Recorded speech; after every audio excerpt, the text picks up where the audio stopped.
I'm Dave Baker. And I'm Andrew Price. Welcome to Deep Cuts, the podcast where we pick a topic and walk you through the ins, the outs, and the nitty-gritty so that you can appear like an interesting and idiosyncratic person at your next forced social function. Today's topic is... the CIA Vampire Hoax. What is the CIA Vampire Hoax? Well, it was a 1950s military operation in which the CIA fought back against Filipino insurgents via psychological warfare by making them think that local vampires, known as Aswang, were ready to kill them all, one by one.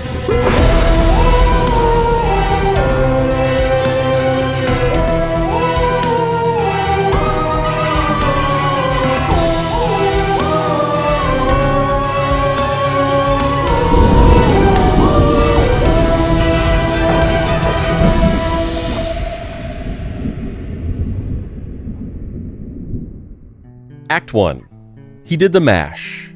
It was the CIA bash. The United States Central Intelligence Agency is a prime candidate to be at the center of many modern conspiracy theories. After all, it's a clandestine organization with seemingly limitless resources working on behalf of a powerful government to destabilize regions and ensure the interests of the US remain intact. Even though some conspiracies are too far-fetched for even the CIA to carry out, every so often, information gets declassified that proves all the tinfoil hat-wearing true believers were right all along. Probably the most well-known example of this is the MK Ultra experiment, which we've done an episode of the show on, where the CIA attempted to mind control human beings. And if you thought that was nuts, get ready to dig deep into the CIA Vampire Hoax, which is pretty much exactly what it sounds like. During World War II, insurgent Philippine forces known as the Hukbala'ap fought alongside the US to fend off an encroaching invasion from Japan. At the end of the war, the Philippines were freed from Japanese influence, but at a heavy cost. They were devastated economically despite having access to resources like oil, timber, and various minerals. But they lacked the infrastructure to do anything with those items and didn't have the money to create roads, waterworks, and bridges. Philippine law at the time also prevented anyone from other countries from buying any of the country's land. But the US, always wanting as many resources as we can get our hands on, offered them a solution. Congress passed the Philippine Trade Act of 1946, which gave the Philippines $800 million in aid and tariff-free trade between them and the US for 12 years. This would allow the Philippines to build what was necessary to acquire and export all of their natural resources. And the only teensy little thing the US asked in return was allowing Americans to buy Philippine land and own companies on the islands. They were worried about the US controlling large sections of the Philippine economy, but President Rojas didn't care. Not that that would matter much soon enough. Rojas died in 1948 and was succeeded by Elpidio Quirino, and whereas Rojas was able to keep the Huks at bay, Quirino's tenure allowed the communist squads to spread. The Huks made major headway into staging a communist revolution led by the Democratic Alliance Party. A communist revolution? Not on the CIA's watch. If there's one thing the US is great at other than privatizing human rights and making Marvel movies, it's quashing communist uprisings, so the CIA soon got involved. But before we get into the story proper, I find it always kind of striking how the palette of these historical stories is consistently very minimal.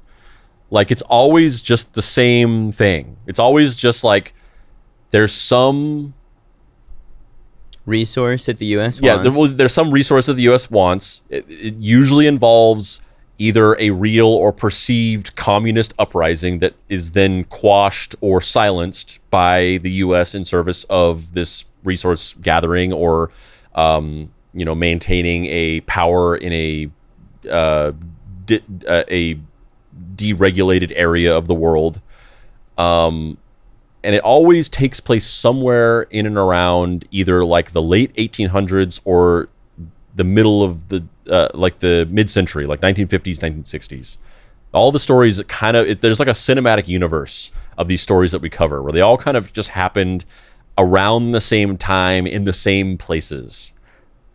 Almost like there was an entire generation that was caught up in a Cold War for the control of the planet and we're really waging on ideological superstructures of how we should organize ourselves as a society. Leading the charge was Edward Lansdale, a former member of the U.S. Air Force turned CIA officer. We got Edward Lansdale here. Ed Lansdale looks like the type of guy that has a Betty Page pinup on his wall and 40 pages of a novel shoved into a drawer. Yep. Mm-hmm.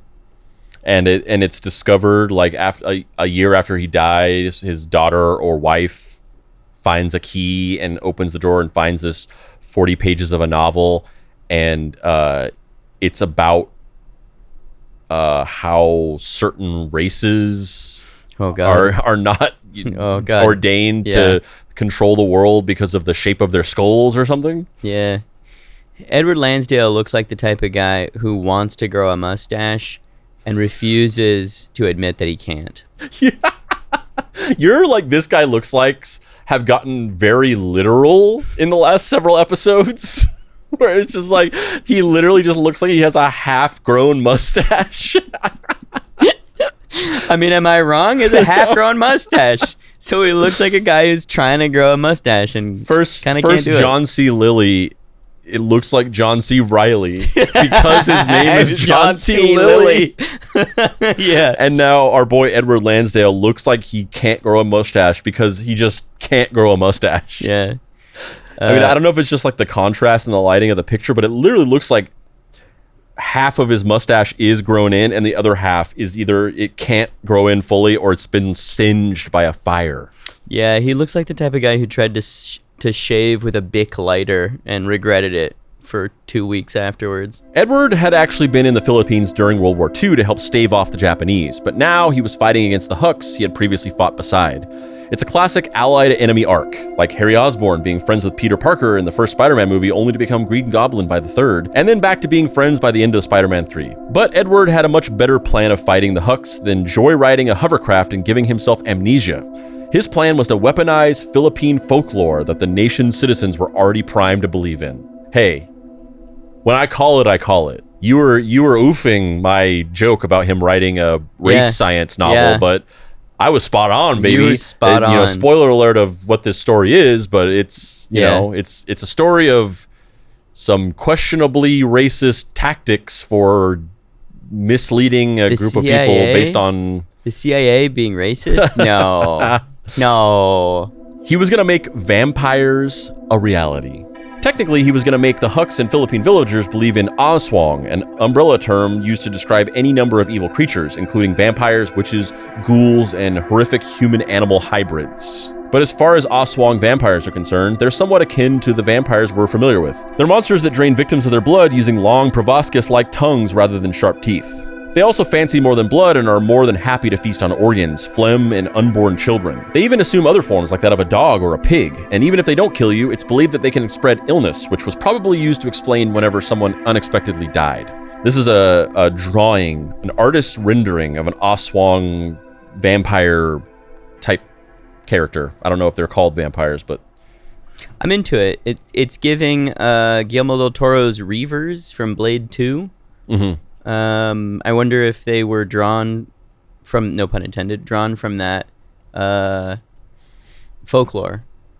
Yeah, I mean, I feel like I've seen, I don't whether that is or not, I feel like I've definitely seen some rendering of this type of character in something before, of like a monster where its tongue comes out and like sucks your blood like that. Like I've definitely seen that. In Resident Evil, are the lickers... Do they? Well, I mean, lickers, they don't suck your blood. Like they just the thing about lickers is they have range attacks. So unlike a regular zombie, they can grab you with their tongue and hurt you from a distance or pull you closer and grab onto you. But they don't actually do any. There's no like sucking happening. Gotcha. But what's conceptually what is scarier to you? An American vampire where they have to like... Well, the American vampire doesn't exist, right? It's like Eastern European vampires. Well, you know what I mean. Yeah. I meant Western vampire, not American. I misspoke. But, you know, what's scarier to you? The concept of the Western vampire as we know it, which is a monster that is sort of deceitful and can sort of lull you into false senses of security or charm you in order to get close enough to you, in order to bite you and suck out your blood from your neck, and either kill you or transform you into a vampire. Or this idea of this monster that is less built on this idea of like deceiving and charming, but like they can reach out to you from afar and suck your blood with their long tongue. Which thing is scarier to you conceptually? Well, I think the Aswang is a little scary just because of the idea that it is like the tongue is real creepy. The tongue's real creepy. Yeah. It's really just like, also, it doesn't, it's not saddled with the same burden of like the Byronic hero, you know? Like so many of those early vampire stories are cut from tropes of that romantic lover from the late 1800s. And I like that trope. I like a Byronic hero, but I don't know that it's scary. Filipinos, particularly those in rural villages, were terrified of the Aswang, and the CIA used that to their advantage. But this CIA also draws on Lansdale's other major experience, advertising. Of fucking course. Of fucking course. Like, as if you didn't already know this guy was a piece of fucking shit. Now you do. Now you fucking do. This fucking guy. You know, it's funny you say that. I was waiting for an opportunity to tell this anecdote because I just thought it was kind of funny. But a few weeks ago or a while back or whatever, I was in the Discord and I was talking about, as I tend to do, I was talking about, you know, just like the effects of social media and social media driven propaganda on people, and how algorithmically determined information feeds have fundamentally shaped human civilization in a pretty terrifying way. And I was talking about, you know, the fact that I have, you know, I this is a particular area of fascination for me because it's just, you know, the line of work that I've come from. You know, I've sort of transitioned away from it, but, you know, for the last decade or so, I worked in marketing and advertising for social media, creating viral content, you know, same as you. I've been a little bit more in the like marketing area of it. And I was talking about that and talking about, you know, a very common trope in social media is to make people think that they're smarter than you by intentionally saying wrong things or presenting something in an incorrect way. Making a mistake in a video specifically to spike engagement. Yeah, so that people will be like, oh, actually it's this. And then, you know, it's tricking people into thinking that they're smarter than you. In reality, you're just like milking them for engagement, like you just said. And I was talking about that, and I was talking about the tropes of that and the fact that those things are frequently very intentional. And I was relating it to my experience making content and all the times that I've done things like that and worked for companies. And I was saying like, oh yeah, I remember having a meeting at a company that I worked at, that you worked at as well, about, you know, where I was having to explain to the design team why we were purposely putting spelling errors in our content, and justifying it to them because they were like, why are we spelling things on, you know, incorrectly or whatever. And somebody in the Discord was like, and I was like, yeah, like we're like social media and marketing. It's just manipulating people and tricking people. That's what it is. It's mass manipulation of human beings. And somebody was like, yeah, there was a while where I kind of thought about going into marketing, but then at one point I was like, do I want to like manipulate people for a living? And then I decided against it. And I was like, I'm not gonna lie, it's pretty fun though. And I was just like, the very reason that you were like, actually, do I want to manipulate people for a living? Never mind, I'm not gonna pursue this career. I had no interest in social media, and then I was like, wait, I get to manipulate people? Dude, are you Edward Lansdale? And yet your mustache is better than his already. Yeah, I mean, you know. He outdoes me, I think, on the shape of the jaw, but I got him on the mustache. Before he worked for the U.S. military, he was an ad man who had worked in San Francisco for clients like Nestle, Wells Fargo, and Levi Strauss. He honed in on psychological warfare that would simultaneously demonize his country's enemies while swaying Filipinos who didn't really have a dog in this fight onto their side. Edward would later explain, conventional military men think of combat, Psy-war, almost exclusively in terms of leaflets and broadcasts appealing to the enemy to surrender.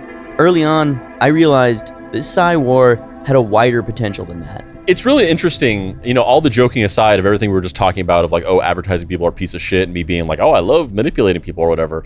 It's interesting how like this as we're getting into the story, it does kind of echo the world that we live in now. Oh, yeah. Like where, you know, this stuff is very prominent now.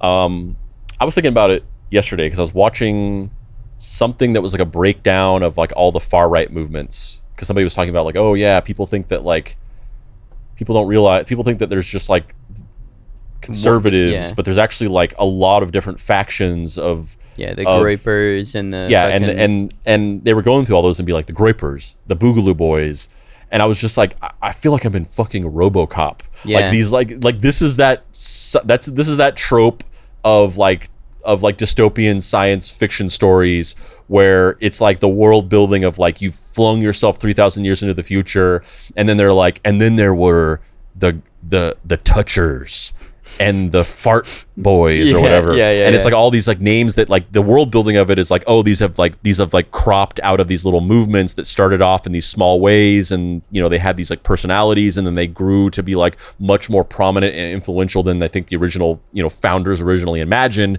So they have these kind of like goofy names, and I was just like, we live in that reality. This is real life. We really do. Like the fucking Boogaloo Boys.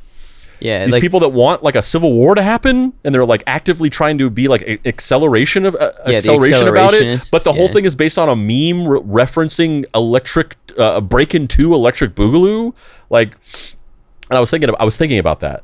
But that's kind of how it feels like reality has become now, where because of social media, our real life is like deeply unserious, to where like podcasters named Joe Rogan, who used to be on a show called fucking News Radio, or Fear Factor, who was the host of a show where he got people to eat cow testicles, and now he's like helping to shape like the political infrastructure of the entire world. And like our president is like a fucking reality TV show host.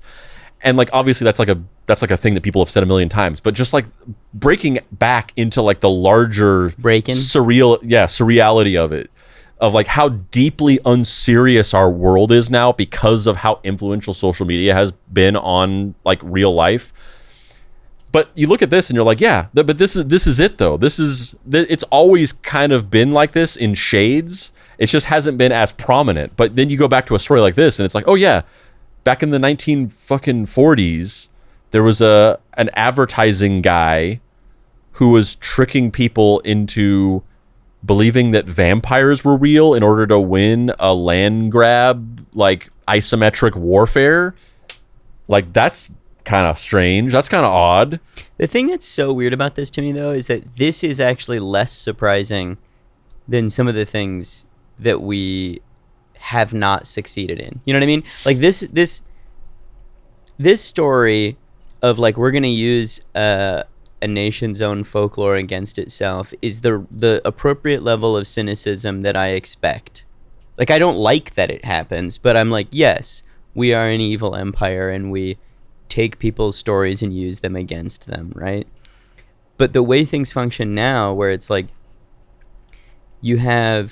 it's a cacophony of this, because this idea is publicly known, every side of every faction is now doing the same thing. And also, by the way, if you want to be, and we haven't even gotten into it for real, but if you want to be like, oh, like they tricked these backwards island people into believing these like fairy stories, like come on. Yeah. The shit we believe here and now that's like normalized, but if you really dug into it, the government just put out fucking ridiculous. The government just put out UAP, photos being like, we don't know, maybe there's aliens. I wonder why they did that when there's like, pressure mounting for the Epstein tapes to be released. And that's already happened. We've talked about that on the show before. I think did we talk about it on the UFO episode? I forget or actually no, we talked about it on the QAnon series. We talked about it during the hypernormalization episode, where we basically recapped the documentary Hypernormalization, that kind of like explains how we got to this point in history that we got to, dating back to like the 1960s.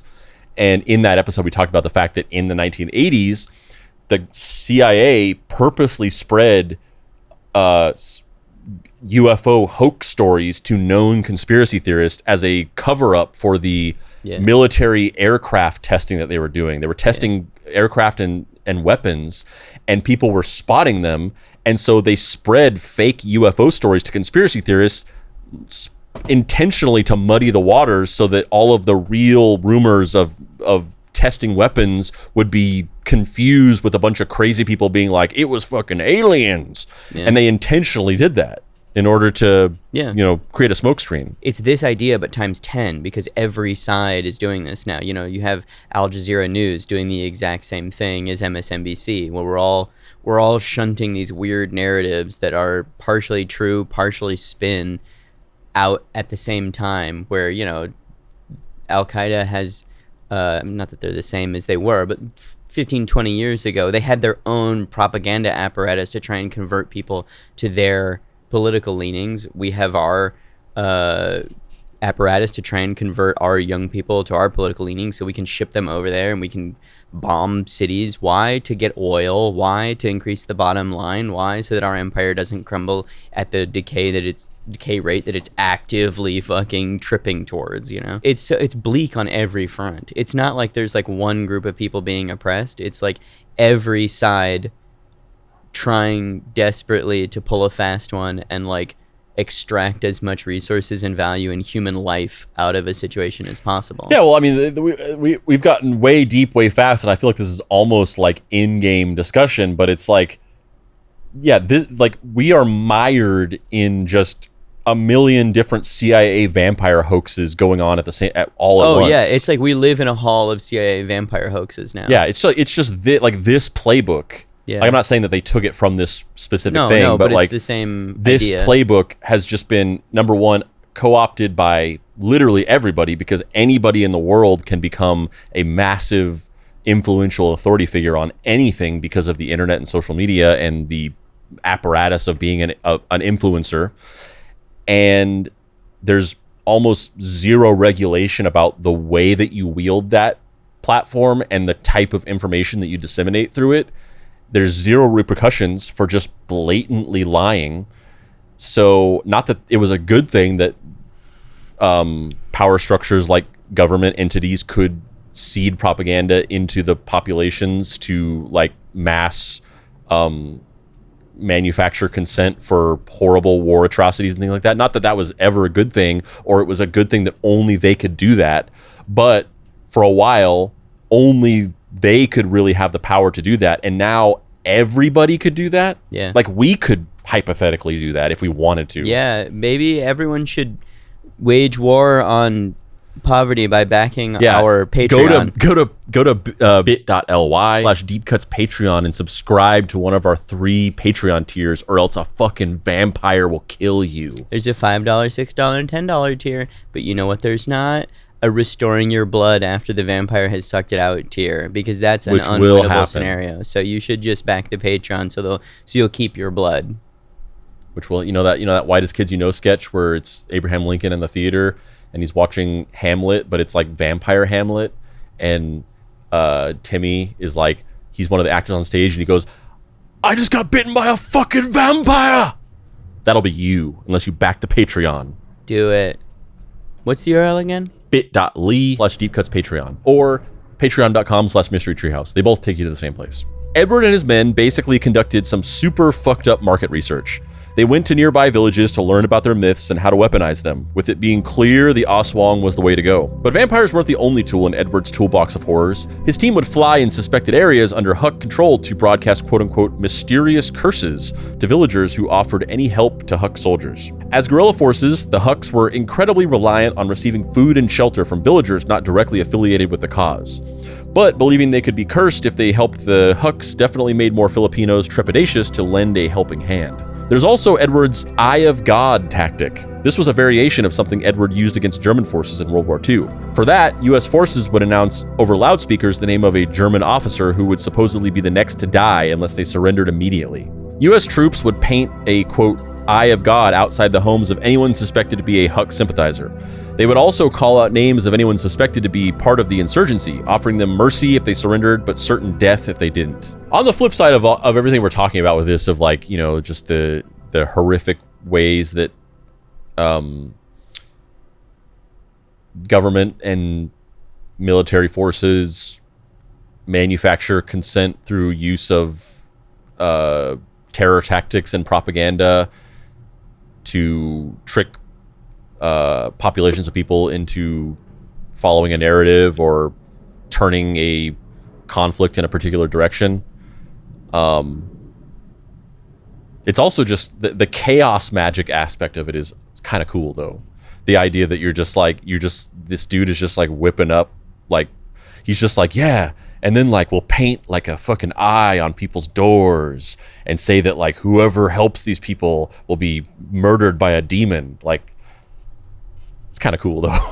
I mean, fascism is cool. That's the problem, is that these monolithic structures of power are appealing to people, which is why we like things like the Hugo Boss costumes, the uniforms that he designed for the fucking Nazis. Like, they look impressive. They feel powerful. And when you're a downtrodden, oppressed people who feel like you have no agency, you see those tall, black leather and suede uniforms and you say, that person looks like they have their shit together. Yeah, I want to go do that. Fucking put me in those riding boots and leather gloves. I'll probably feel secure in myself if I do that. And this is kind of the same deal where, like, narratively speaking, is it cool? Yeah, it kind of fucking rules. But also, it's horrifying. Yeah, and that's discussed in the through the lens of media as well, where, you know, fascism in media that is criticized a lot, where, like, you know, the Empire in Star Wars and Darth Vader specifically, they are space Nazis. Yeah. Darth Vader is space Hitler. Yeah. But they're fucking cool, and they got cool music. And when you watch them, you're just like, this is awesome. You're not like, oh my God, the horrors of fascism. To the point where I told you about this. I texted you about this when it was happening. This was a while back. Maybe it was almost a year ago at this point. But I was at Disneyland with my kids, and we were in the Galaxy's Edge, the Star Wars land. And there's a little thing that they do, which I hadn't seen before. I've been to Disneyland and I've been to Galaxy's Edge, but I had never just seen this happen. But we were there and it happened where Kylo Ren and then like 4 stormtroopers, they walk through the grounds and then they do a little show in the center square of Galaxy's Edge. And the show is essentially, a big crowd gathers around them and then they start picking kids, and they choose all these kids, and they come stand in front of this little platform that has I think it has like an X-wing on it or something like that. But they line them up across this platform, and then the stormtroopers and Kylo Ren go through and they get every kid to swear allegiance to what's the fucking First Order. The First Order. They get them to swear allegiance to the First Order, and if they refuse to swear allegiance, they make them go out of the line and they can just go back to their parents or whatever. And then they go through and they get all the kids to swear allegiance to the First Order, and then they like induct them into the First Order. And then that's kind of the end of it. It's just, it doesn't really have like it's kind of anticlimactic. Like you can tell that they just wrote it as like a little thing where like, how can we have a little show here, but we don't have to like spend any money or give away anything or have any extra props or whatever. So they kind of like induct all these kids into the First Order, and they have them like recite a little pledge, and then the show's over and everyone leaves. And I was watching it happening and I was like, we're just watching like children being recruited into the Hitler Youth right now. This is kind of creepy. This is kind of weird. And it feels weird. It feels like it feels like they should be the other way around. It feels like it should be like the New Republic, like trying to get people. Well, that's what it would be, except for the way that they've structured Galaxy's Edge is that it's like in the in-universe story of Galaxy's Edge is that it's a First Order controlled area, and then you go into the main ride, which is I forget what it's called, but it's the one where you go into the Rise of Resistance or something. Well, that one too, but the Rise of Resistance, but then there's the other one, which is the Millennium Falcon one. Yeah. And in the Millennium Falcon one, you're a smuggler, obviously, and you sneak into a little place and you steal these whatever the plot MacGuffin stuff. Sure. And then you smuggle it back into a rebel-controlled base. And then Rise of the Resistance is you getting captured by the First Order and then getting imprisoned, and then you get rescued by the rebels. So the in-universe story of Galaxy's Edge is that you are in first order controlled land. Gotcha, yeah. So none of the characters walking around are like Rey or Finn or whatever. Yeah. It's all Kylo Ren and stormtroopers and other like bad guys. Phasma. So whatever. they have to have like little shows that involve those characters. But wouldn't the idea, and so you essentially get recruited into the Hitler Youth. Yeah, wouldn't the idea though, if you were going to do that, like kids who do swear allegiance to the First Order, like the moral of the ride is the play, whatever, should be that you don't swear allegiance to the fucking First Order, and like if the kid rejects it, then they get a little teddy bear or something. That's what it would be if it wasn't like weirdly tone deaf and just like not thinking about the rising fascist overtones in our country currently. Yeah, and, I mean, and if you agree with us, back to the Patreon. If you don't agree with us and you're one of those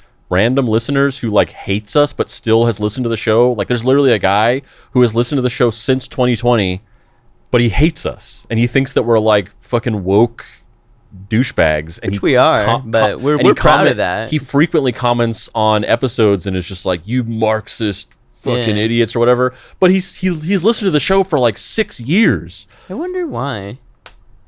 Do you think he like he like this is his version of like how Jack Kirby always used to listen to like conservative talk radio to get him like fired up and keep him like engaged? Do you think this is like he's like a long distance truck driver and he has to stay awake? Here's the thing, like, I fucking hate Andrew and Dave. I could Gotta be drive wrong. faster. I could be wrong. I hate to make assumptions. I especially hate to say something that this guy's going to disagree with and then prompt him to leave another one of his comments.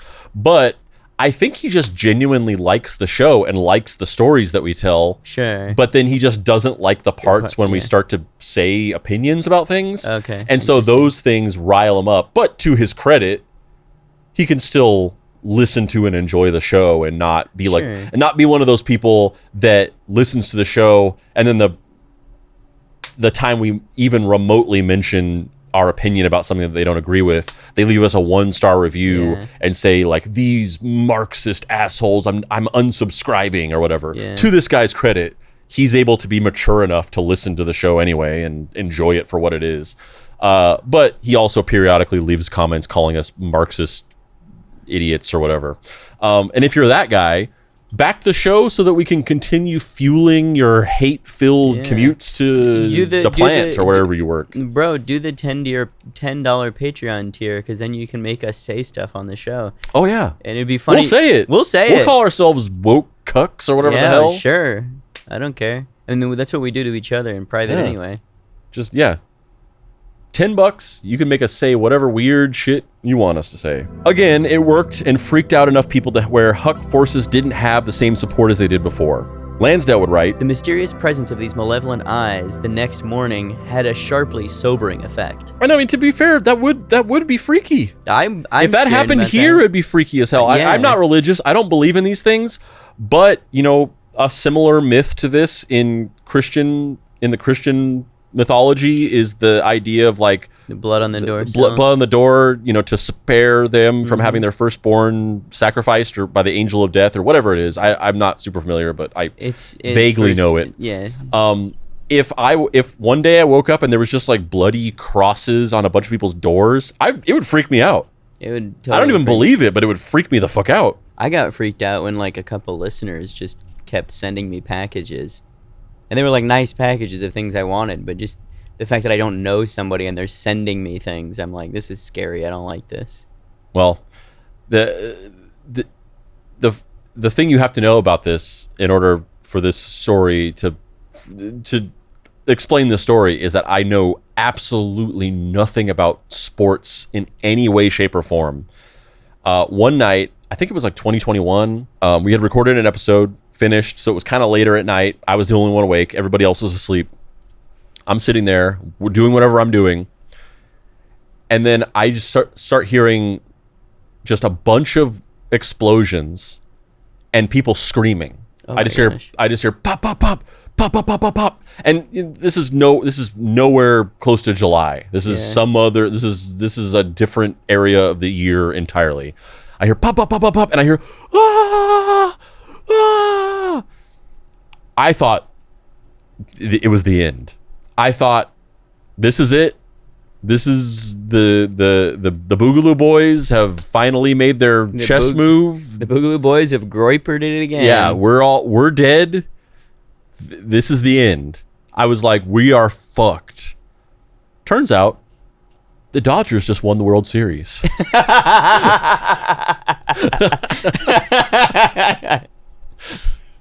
Those were fireworks and cheers of joy.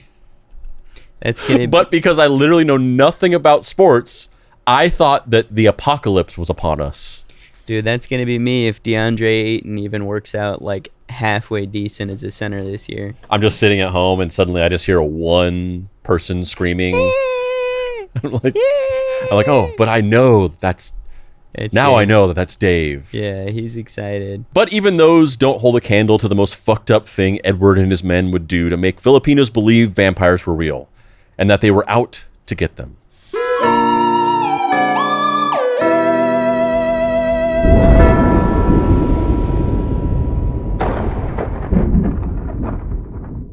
Speaking of vampires being real, you got anything to plug, Dave? Well, you Widow's Peak bitch. I do. We are launching a video explainer YouTube show. We're going to be posting weekly videos. The first episode should be up right now, which is a remake/sequel video about Andrew WK. Longtime listeners of the Deep Cuts podcast, I'm sure, are familiar with the Andrew WK episode that we did that kind of went semi-viral, and Andrew WK himself quote tweeted it or quote Instagrammed it and said, "This is utter bullshit," which if anybody is familiar with the kayfabe knows that means that he listened to the show and liked it and was like, "Oh, these guys have done their shit. All right, I'll support it," which is fucking cool. But if you want to see the whole kit and caboodle, you can see that on Mystery Treehouse on YouTube. YouTube.com/Mystery Treehouse. And yes, it is a remake/sequel. The first half of it is basically just like reiterating the stuff from the episode that we did. And then the second half of it is like everything that happened after our episode that came out back in 2020. So all the events that led up to Andrew WK essentially disappearing from public life, and also our involvement with the story and how we were incorporated into the kayfabe, like Dave just mentioned. That's the second half of the episode. It's up now. We're also launching a Patreon, largely to support the production costs of this new YouTube endeavor and the podcast, which theoretically you're a fan of. You've been listening to it for a while. There's 230 some odd episodes. You might even hate us, but still are listening to the show 5 years later. I'll take that cuck money. I don't give a fuck. So just give us some money. There's 3 tiers: a $5, $6, and a $10 tier. Andrew, sorry. What are the... Spandrew didn't have the imagination to launch a Patreon. I tried to get that guy to launch a Patreon repeatedly, and he just kept saying, I don't know. Can we launch a Spatreon? Can we launch a Spatreon? Anyway, Andrew, what does the $5, $6, and $10 tiers entail for a prospective backer? Yeah, so at $5, you become a junior sleuth, and you get episodes of the podcast and the YouTube show ad-free every week. You don't have to listen to ads anymore, and you also get a shout-out in every episode of the show. So in addition to supporting us, making the show, you also get no ads, and we will thank you personally on every episode of Deep Cuts and Mystery Treehouse. For the $6 tier, you become a Junior Sleuth Plus, and you get access to those perks, as well as you get access to our first tier of bonus content called Shallow Cuts. So additional mini episodes of the show on top of the main free show. You get 10% off of every merch drop that we do. You get a custom Discord badge. And you also get every episode of Mystery Treehouse, our YouTube channel, 3 days early and ad-free. For $10 a month, you are a senior sleuth. You get all of those perks, plus you get access to our second bonus content tier, Deeper Cuts, so additional bonus episodes of the show. You also get access to our monthly live stream of one of our episodes. So from this point on, every month, we're going to do a live streamed episode recording where anybody who is in the senior sleuth tier can join and watch as we record live. And also there will be a chat. You can say stuff. We will respond to the chat and incorporate it into the episode. And, you know, the best of that stuff will actually wind up in the real final episode of the show.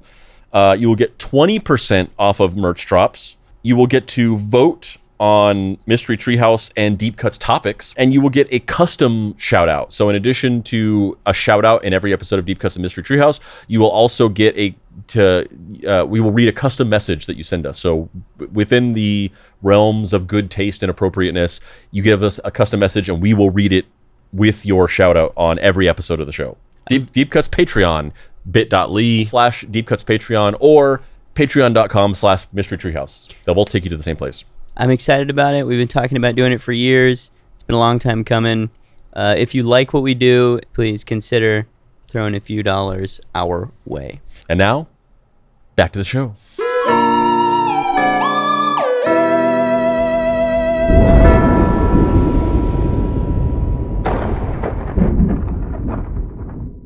Act 2. What we do in the shadows is super horrifying. Edward's most devious plan involved locating a Huck squadron on top of a hill in Luzon. It was a strategic position and not one Edward wanted to risk any of his men getting injured or killed on.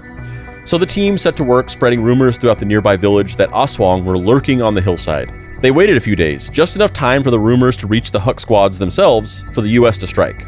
Edward himself described the act as, "The Psywar squad set up an ambush along the trail used by the Hucks. When the Huck patrol came along the trail, the ambushers silently snatched the last man of the patrol, their move unseen in the dark of night. They punctured his neck with 2 holes, vampire fashion, held his body up by the heels and drained it of blood, and put the corpse back on the trail. When the Hucks returned to look for their missing man and found their bloodless comrade, every member of the patrol believed that the Aswang had got him and that one of them would be next if they remained on the hill. When daylight came, the whole Huck squadron had moved out of the vicinity." I mean, That's fucking... you know what I'm gonna say? Yes, you know I what do. I'm gonna say? Say it.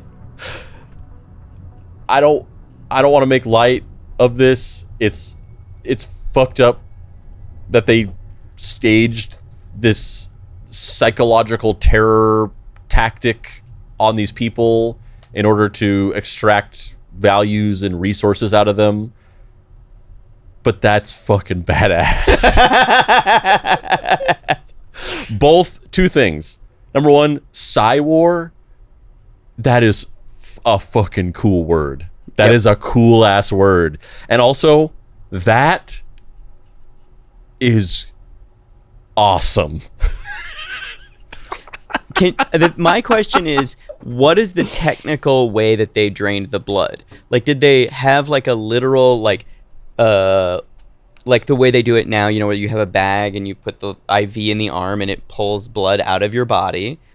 Or did they literally like cut the 2 holes in this guy's jugular along his carotid artery, hang him upside down, and like shake the blood out of, like, did they drain him like a blood bag? Like, I think based on the script, I think that's the one that they did. That's so crazy.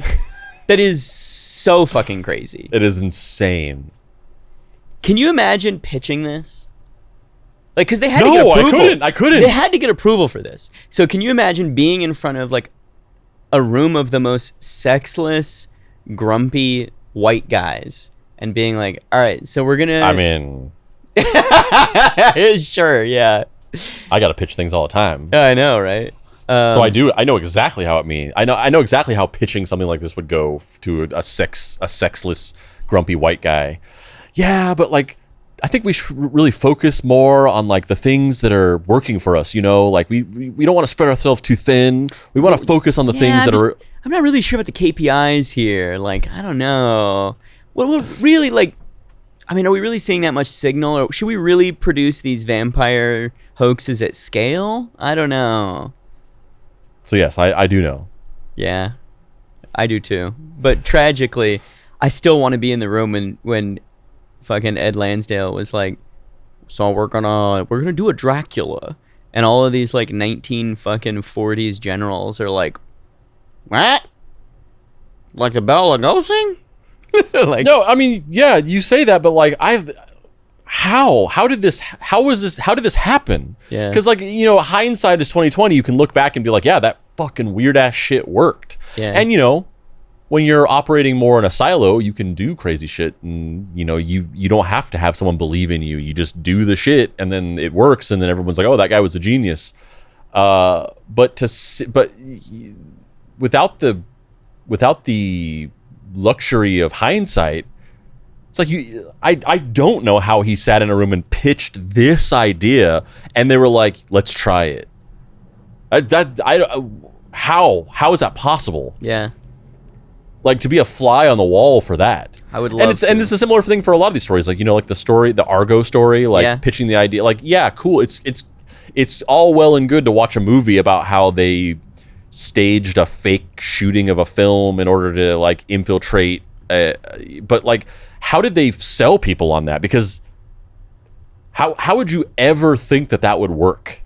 But that's what's interesting to me about it, is that it's almost like the more Hail Mary a pass, the more probable it is to actually happen and work, because it doesn't seem like a tactic. You know what I mean? Yeah. So I wonder if when you get to that level of military strategy, you're accustomed to thinking outside of the box in that way, and so it almost doesn't seem as strange to you, maybe? Yeah, and I guess, and like you know, you're accustomed to thinking outside of the box, and also like, you know, they probably have like intelligence that are, you know, that actually have reports on like, no, actually these people are likely to believe that there's some fucking vampires and shit, like based on our intelligence, based on the studies we've done, like they legitimately believe in that. And then they can actually do the spread of this and be like, no, you know, based on this intelligence report and this one, if we do this and this and we do them exactly in this order, there's like a 80% likelihood that this is going to actually work. Just to clarify, the CIA snatched up a guy, killed him, poked 2 holes in his neck, and then hung him upside down so that all the blood would drain from his body.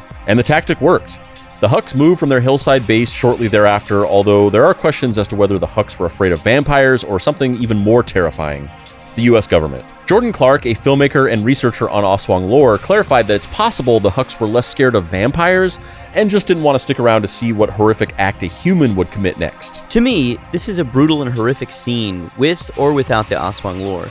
It's not even clear if the Hucks believed it was Aswang killing the people, or if they were horrified at the desecration of the deceased by the CIA-advised troops. Yeah, there's part of me that just wants to believe that this is just this. Yeah, I mean, either way, it doesn't matter. You're just like, motherfuckers are dying, let's leave. Yeah, well, part of me wants to believe like, yeah, no, they thought they were fucking vampires, but also it's also the other idea of it is funny too, where it's like the CIA, the American military, just being like, yeah, we're fucking getting these people. Like we got them wrapped around our finger. They think that there's fucking vampires. They saw this dude. We drained his neck. It was really gruesome. We did a really good job with it. Arthur in design and props, he really knocked it out of the park with this one. Yeah. Props to you, Arthur. No pun intended.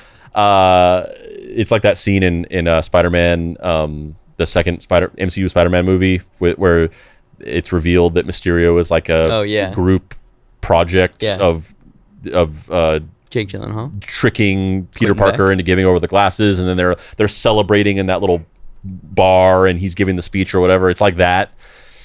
Meanwhile, the Hucks are just like, these Americans are fucking psychos. Yeah, they're pretending to kill people as vampires. They're pretending they're vampires, and they're like draining dudes' blood. Let's get the fuck out of here. Yeah. They're just like, they're just like, these guys are fucking crazy. Yeah. The Americans are just like, yeah, we're tricking them. And they're just like, they're fucking out of their mind. The reason for believing the Hucks didn't think there were actual vampires going after them is that the US troops kind of fucked up their vampire lore. They poked 2 holes in the man's neck like how Americans would perceive a vampire to do. But remember, the vampiric Aswang used a long tongue, not necessarily fangs, to drain its victims. Additionally, the specific Philippine village they were in believed in a different type of creature known as a mananago, which eats fetuses within pregnant women.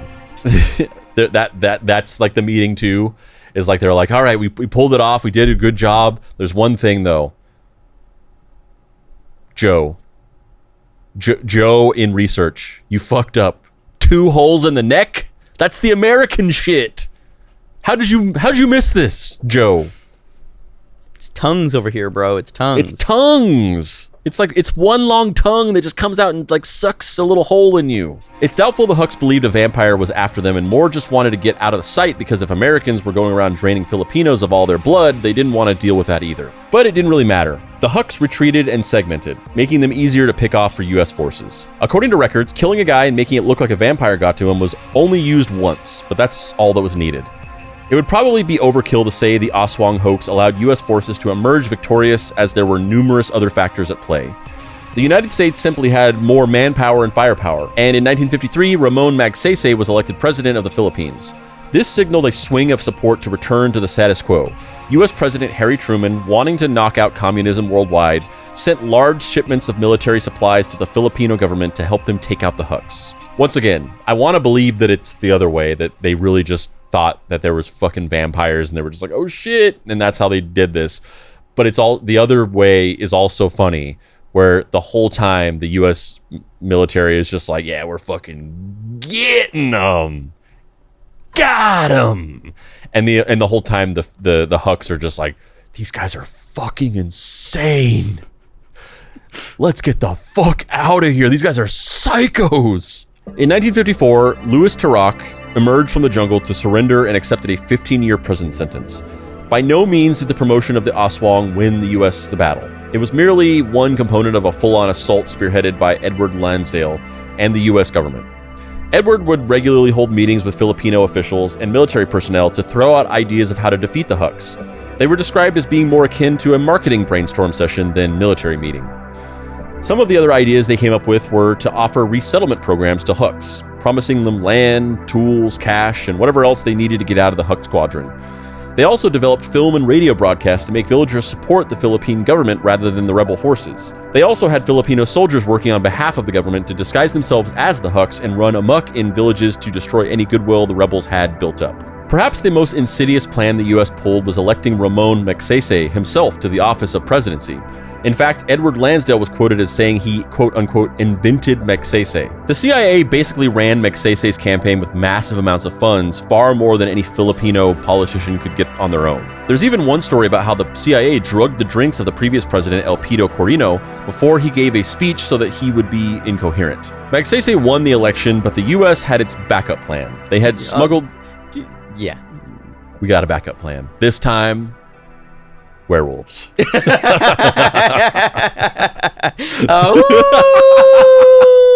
Just Edward Lansdale comes in with a torn up, checkered shirt and a werewolf mask. Yeah. Magsaysay won the election, but the US had its backup plan. They had smuggled in enough guns to stage a coup in the event he had lost so that they could install him no matter what.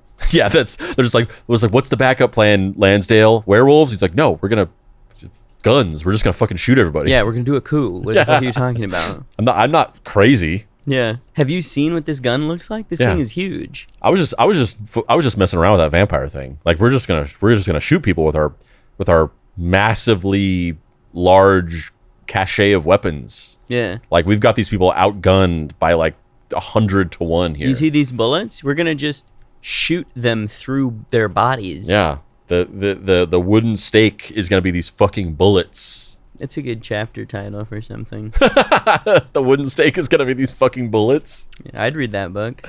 Act 3. The wooden stake is gonna be these fucking bullets. Vampires or not, the Hucks never stood a chance. And in 1957, the Philippines passed a law clearly written by Americans that prevented anyone from the Hucks or a communist party from holding office. The CIA Vampire Hoax is an amusing anecdote in the annals of US foreign policy. It's one of those baffling things that sounds made up until you look into it and all the other absurd things that the United States government has done over the decades. Some were successful, while others not so much. But they all point to a much more insidious monster: United States imperialism. With a much friendlier US regime in place, America would have a strategic vantage point to keep tabs on and interfere when necessary for other Asian superpowers, like China and Japan. The Vampire Hoax has been written about in length before, usually with an overarching vibe of, can you believe the US did this? Yes. Yes, we can. Yeah, so, once again, we've had our yucks, we've had our fun, had our little jokey jokes.